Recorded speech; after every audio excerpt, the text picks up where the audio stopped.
పచ్చిమిరపకాయ మొక్కలు ఎక్కువ కాయలు కాయటానికి కొన్ని క్విక్ టిప్స్. ముందుగా మొక్కని బాగా ఎండ తగిలే చోట్లో పెట్టాలి. తర్వాత ఫర్టిలైజర్ చాలా అవసరం. అది ముందు మొక్క వేసిన వెంటనే ఒక వారానికి నైట్రోజన్ ఎక్కువ ఉన్న కంపోస్ట్ మెన్యూర్స్ ఇవ్వండి. పువ్వులు పూసే దశలో పొటాషియం అండ్ ఫాస్ఫరస్ రిచ్ ఉన్న ఏదైనా fertilizers, banana peels, egg shells, తర్వాత ఆయిల్ కేక్స్ లాంటివి ఇవ్వండి. తర్వాత ఇంకొకటి మెయిన్ ఇంపార్టెంట్ ఏంటంటే, మీ చెట్టు చివర్లు కొంచెం కొంచెం అప్పుడప్పుడు కత్తిరిస్తూ ఉంటే టిప్స్ ఎక్కువ పూలు కాయలు కాస్తాయి. మొక్క కూడా చాలా పెద్ద మొక్క అవుతుంది.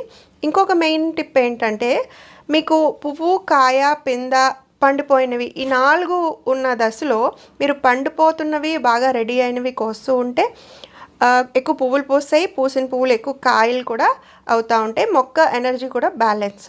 ఎఫిడ్స్, వైట్ ఫ్లైస్, ట్రిప్స్ లాంటి ఇన్సెక్ట్స్ కానీ, పెస్ట్